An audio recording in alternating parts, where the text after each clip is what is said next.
you're trying to get more coding jobs for your shop or mobile business, but you don't have high-end photography, good branding, good videos, if you're not willing to stand in front of the camera and make the content that is required to stand firm and represent your business, it's not going to work. It doesn't matter what strategies, what keywords, what landing pages, what type of compelling content or fancy hydrophobic videos are going to be created for your business. It's not going to work. At the end of the day, marketing is an extension of what you're already doing in-house. And when you're not, investing in the look and appearance and first impression for the people online, it's going to be really, really difficult.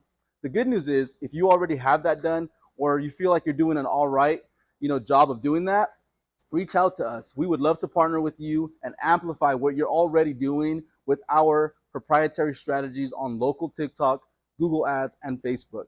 Now, I understand it takes a lot to get there in terms of investment. So let's say you're not there yet, but you want to do it yourself. You want to try things at a lower level. You can also try our DIY ceramic coating marketing courses for Google and Facebook. Essentially, it's us creating the courses step by step, screen recording, and you just watch and follow the steps.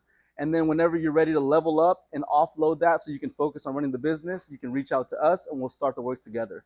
Either way, we're just trying to help other ceramic coating shops like ours and Tint and PPF, pretty much everything under the sun for high-end car care, grow, and we're here to help. So if you're interested, visit shoppositioner.com, or for courses, shoppositionertutorials.com. We'll talk to you soon.